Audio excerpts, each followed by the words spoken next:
नमस्कार। मैं astrologer palmist नील नरेंद्र अपने इस वीडियो में आपका हार्दिक स्वागत करता हूं और आपसे के पाम का एनालिसिस कर रहा हूं, जो कि इस प्रकार से है। देखिए, जब भी हम किसी भी पाम का एनालिसिस करते हैं तो पाम का स्ट्रक्चर जो है वो काफ़ी महत्वपूर्ण रोल प्ले करता है। और पाम का स्ट्रक्चर जो है वो होता है, जैसा कि मैं यहाँ पर आपको दिखा रहा हूँ, ये यानी कि अगर हम बात करें तो ये जो पाम का स्ट्रक्चर है ये प्योरली आप कह सकते हैं कि ये स्क्वायरिश शेप का है। स्क्वायरिश स्क्वायरिश का मतलब होता है वर्गाकार। जब भी पाम वर्गाकार हो जाता है यानी कि स्क्वायरिश हो जाता है तो लाइफ में जो स्ट्रगल है वो बहुत बढ़ जाता है। और जो स्ट्रगल है वो डायरेक्टली प्रोपोर्शनल हो जाता है आपके फेट यानी भाग्य के आधार पर। यानी आपका भाग्य कैसा काम करेगा, अलग अलग जीवन काल में आपकी भाग्य रेखा आपको किस तरीके से सपोर्ट करती है, ये इस बात पर निर्भर करता है। तो उसके बारे में हम आगे डिस्कशन करेंगे। अब देखिए, दूसरी जो इम्पोर्टेंट चीज़ है वो है कि पाम के अंदर पाम का कलर। तो यहाँ पर जो पाम का कलर है ये गहरा कलर है और इस तरीके का जो गहरा कलर होता है उसके अंदर व्यक्ति के जीवन में स्ट्रगल बढ़ता है और व्यक्ति के समझ में नहीं आता कि अपनी ज़िंदगी को वो चलाए कैसे। यानी उसके ये समझ से बाहर होने लगता है कि जीवन में उसके साथ क्या होगा और कैसे वो अपने जीवन को, यानी कि एक तरह से हम कहें तो अनसर्टेनिटी ऑफ द लाइफ जिसको हम कहते हैं, यानी जीवन के बारे में व्यक्ति कंफ्यूज हो जाता है अपने जीवन को लेकर के कि कैसा जीवन है मेरा। मतलब ये प्रश्न उसके मन में उठने लगते हैं, क्या मैं सक्सेस होऊंगा, क्या मुझे वही सब चीज़ें प्राप्त होगी जो आम दुनिया में सबको प्राप्त होती है। इस तरीके के प्रश्न उसके मन में उठने लगते हैं और उनका जब समाधान उसे नहीं मिलता तो वो दूसरों से इसकी मदद लेने के प्रयास करता है, जिसमें वो कामयाब नहीं होता और उल्टा उस मदद से उसे नुकसान होने लगता है। तो यहाँ पर क्योंकि नुकसान क्यों हो रहा है, क्योंकि इनका जो 7th हाउस है जिसे हम हाउस ऑफ पार्टनरशिप कहते हैं वो बहुत ज़्यादा कमज़ोर है। यही आपकी पत्नी का हाउस होता है, यानी आपकी पत्नी यानी आपकी जो लाइफ पार्टनर है वो, और साथ में बिजनेस पार्टनर जो होते हैं वो आपके लिए फेवरेबल नहीं होते, क्योंकि ये योग आपके हाथ में नहीं है। यानी कि आपका 7th हाउस कमज़ोर होने की वजह से आप किसी भी तरीके से किसी भी तरह की कोई भी पार्टनरशिप लाइफ में करते हैं तो वो आपके लिए फ्रूटफुल नहीं होती, यानी उसमें आपको सुख की प्राप्ति नहीं होती। अब यहाँ पर दूसरी जो इम्पोर्टेंट चीज़ है वो ये है कि आपकी जो फिंगर्स है वो फिंगर्स स्ट्रेट है, अच्छा है, लेकिन इनमें प्रॉब्लम ये है कि जो ऊपर के फर्स्ट फैलेंजेस हैं जिन पर मैं राउंड मार्क कर रहा हूँ, ये फैलेंजेस जो हैं वो बहुत वीक है विद कंपेयर टू इस पोर्शन के। यदि हम इससे कंपेयर करें तो आप देखेंगे कि ये पोर्शन हैवी है और ये पोर्शन बहुत कमज़ोर है ऊपर की तरफ से। तो फर्स्ट फैलेंज जब कमज़ोर हो जाते हैं तो ग्रहों की ऊर्जा ब्रह्मांड से आपका शरीर पूर्ण रूप से एब्जॉर्व नहीं कर पाता। यानी भले ही प्लैनेट पॉजिटिव हो पर उसकी ऊर्जा जो है वो आपके शरीर की बनावट इस तरह से होती है, यानी कि इंटरनल स्ट्रक्चर इस तरह का होता है, बायोलॉजिकल स्ट्रक्चर इस तरीके से होता है, क्योंकि एट द टाइम ऑफ आपका बर्थ जो प्लेसमेंट होता है प्लैनेट्स का, उसके आधार पर यह स्थिति आपके हाथ में पैदा होती है। यानी कि आप पूर्ण रूप से ग्रहों की ऊर्जाओं को अपने अंदर निहित करने में असक्षम होते हैं। इसकी वजह से प्लैनेट्स के प्रभाव आपके ऊपर कम दिखाई देते हैं। इसके अतिरिक्त अगर मैं बात करूं, आप देखिए मेन चीज़ जो है वो है ये आपकी है लाइफ लाइन। लाइफ लाइन का बहुत ज़्यादा एक्सटेंड होना, यानी आप देखेंगे कि लाइफ लाइन जो है वो बहुत ज़्यादा एक्सटेंड हो गई और लाइफ लाइन का ये एक्सटेंशन जो होता है ये शुभ नहीं माना जाता। अब देखिए बेसिकली होना क्या था कि ये लाइन आपकी इस तरह से चलनी चाहिए थी, यहाँ से चल के और ये इस तरह से यहाँ आ जानी चाहिए थी। अब इसने जो ये रुख लिया है यहाँ से इतना ले लिया या इस तरह से आगे बढ़ गई, इससे क्या होता है ये जो मून का पोर्शन होता है इसके अंदर इसने अप्रोच कर लिया, यानी कि शुक्र ने चंद्रमा के अंदर अप्रोच कर लिया। और जो शुक्र का प्रभाव है, एक्सटेंशन का मतलब क्या होता है कि ये आपका राहु क्षेत्र होता है। तो ये जो जैसे मैं आपको निशान बना रहा हूँ इसे समझने के लिए आपको बता रहा हूँ कि ये जो एरिया जिसे मैंने पिंक किया है और ये एरिया जिसे मैंने पिंक किया है, इसका मतलब ये हुआ कि आपका शुक्र जो है वो राहु और चंद्रमा से पीड़ित हो गया। जब शुक्र राहु और चंद्रमा से पीड़ित होता है तो व्यक्ति को कामुक भाव सताने लगते हैं, यानी व्यक्ति की जो एक्टिविटी है वो कामुक हो जाती है। यहाँ पर मैं एक्टिविटी भी नहीं बोलूँगा, क्रिया भी नहीं बोलूँगा, चाहे आप उस क्रिया में इन्वॉल्व हों या ना हो, लेकिन आपका चिंतन जो है ना वो कामुक हो जाता है। चिंतन का कामुक होना आपके सर्वस्व जो आपकी ऊर्जा है, जिसे हम कहते हैं कि वीनस की ऊर्जा जो है, वो पूरी तरह से उसका नुकसान हो जाता है या उसका सही इस्तेमाल आपके जीवन में नहीं होता। कब? जब ये एक्सटेंशन हो जाए। ये हाथ में एक्सटेंशन बड़ा अच्छा नहीं माना गया है, यानी कि इस तरीके से हाथ का में लाइन का टेढ़ा चलना शुभ नहीं है। यहाँ आने के बाद मिड ऑफ द पोर्शन में आने के बाद में लाइन का नीचे की तरफ ऐसे ड्रॉप हो जाना चाहिए, जिससे कि मून को पूरा पोर्शन मिले और वीनस अपनी जगह पर कायम रहे और राहु अपनी जगह पर कायम रहे। ऐसी स्थिति के अंदर तीनों ग्रह अपना अपना प्रभाव देने में सक्षम होते हैं। और आज का जो युग है, यानी जिसे हम कलिकाल कहते हैं, मॉडर्न युग कहते हैं या कलयुग कहते हैं, इसके अंदर जो 3 प्लैनेट सबसे ज़्यादा रोल प्ले करते हैं। नंबर 1 तो है आपका राहु, नंबर 2 है आपका मून, और तीसरा जो प्लैनेट है वो है आपका वीनस। क्योंकि राहु देखिए क्या है, अभी जितनी भी एक्टिविटीज़ होती हैं, आपने देखा होगा कि हमें सब्र या धैर्य नाम की चीज़ नहीं है। हम हर चीज़ को छोटा करते जा रहे हैं। यानी कि जैसे हमारे पहले 5 डे मैचेस होते थे, उससे हम वनडे पे आए, वनडे से 2020 पे आए, और आने वाले समय में आपको लगेगा कि शायद 10 ओवर का ही मैच होगा। यानी हमारे सब्र की सीमा खत्म हो रही है।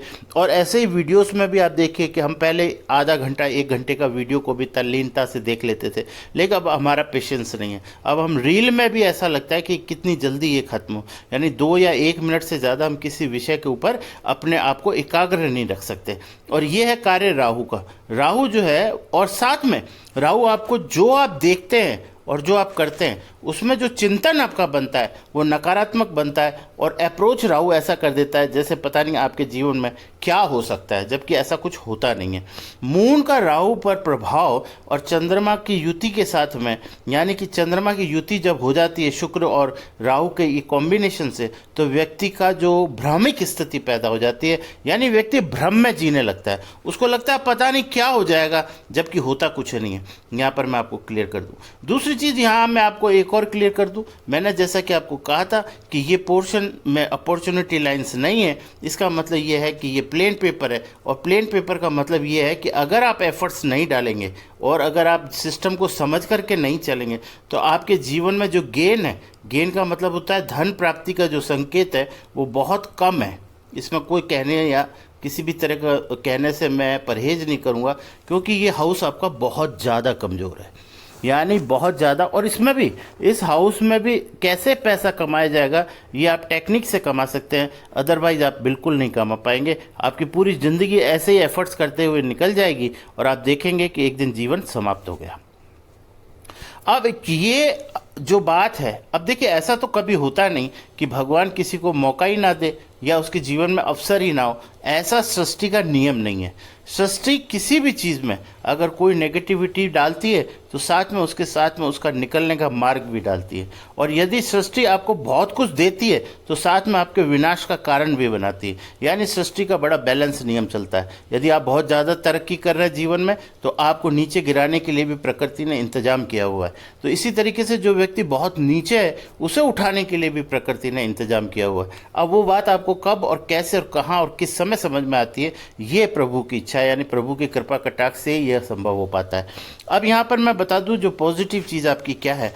पॉजिटिव चीज़ ये है कि हालांकि आपका सूर्य जो है छठे भाव में स्थित होकर पीड़ित है, लेकिन सूर्य यहाँ विपरीत राजयोग बना रहा है। तो ये चीज़ जो है वो आपके लिए बहुत फायदे वाली है, यानी सूर्य का विपरीत राजयोग होना।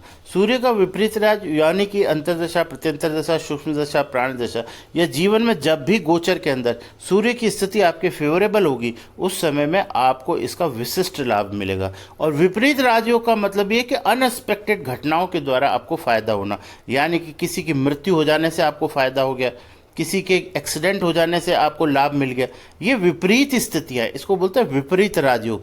जैसे मान लीजिए कोई व्यक्ति आज सीएम की पोस्ट पर आना चाहता है, लेकिन कोई व्यक्ति सीएम और है, अगर वो किसी वजह से इस दुनिया में ना रहे तो उसको सीएम बनने का मौका मिल जाता है। तो यही स्थिति आपके हाथ में, इसे बोलते हैं विपरीत स्थिति के अंदर राजयोग प्राप्त होना।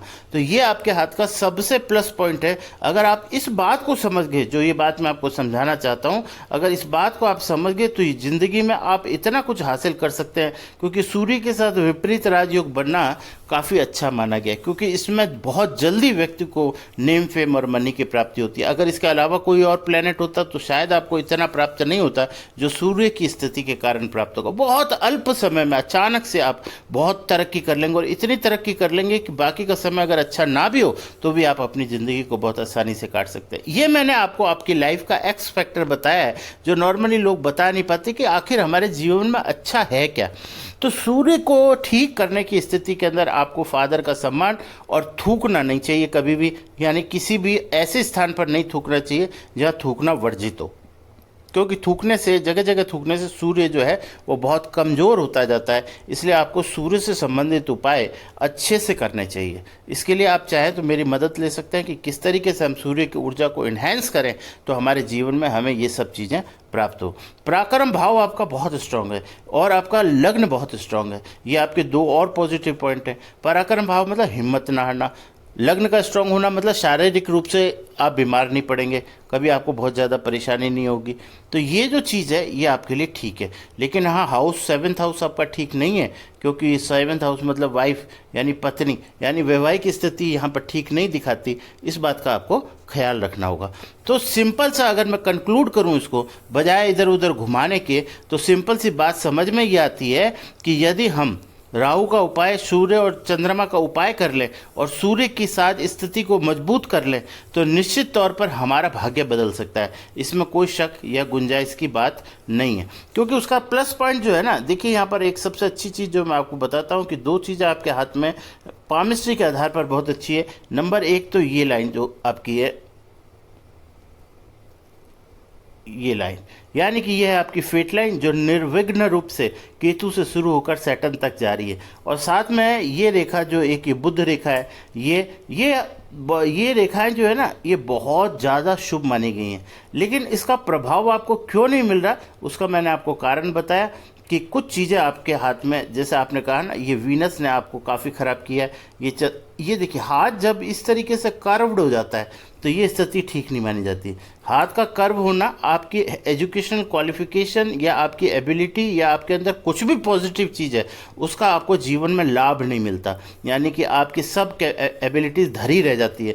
आपसे कम पढ़े लिखे लोग, आपसे कम कैपेबल लोग बहुत आगे निकल जाते हैं। ये होता है इस कर्व के कारण से। तो इसको मेंटेन करना, क्योंकि ये कर्व जो बनता है वो बनता है इस वीनस की वजह से, क्योंकि वीनस की ऊर्जा को आप जो बेकार कर रहे हैं वो ऊर्जा को आपको संभालना है, संगति को सुधारना है, यानी आपको अपने चारों तरफ की सराउंडिंग जो पोजीशंस है उनको स्ट्रॉन्ग करना है। इस बात का आपको ख्याल रखना है। दूसरा, केतु माउंट की ये जो पोजीशन यहाँ पर दिखाई दे रही है ये आपके फेवरेबल है, यानी उम्र बढ़ने के साथ साथ आपको ये प्रोग्रेस को दिखाती है। तो यहाँ पर मैंने आपको कहा कि वेरी फर्स्ट डे भी मैंने आपको कहा था कि your life is just like a plain paper. तो आप यहाँ पर कुछ भी लिख सकते हैं, चाहे अपनी बर्बादी लिखिए और चाहे अपनी कामयाबी लिखिए, ये आपके हाथ में। अच्छा, कामयाबी लिखने के फार्मूले कौन कौन से, ये यहाँ पर मैंने अभी आपको एक्सप्लेन की कि कौन कौन से प्लैनेट्स को ठीक करके आप उस पेपर के ऊपर एक बड़ी कामयाबी लिख सकते हैं। और अगर आप इन सब चीज़ों को नहीं ध्यान देते और ऐसे ही चलते रहते हैं तो शायद उसके ऊपर आप कामयाबी लिख नहीं पाएंगे। तो यहाँ पर मैं इस वीडियो को एंड करता हूँ। इससे संबंधित आपके मन में कोई जिज्ञासा हो, कोई प्रश्न हो तो आप पूछ सकते हैं। Thank you very much. Radhe Radhe.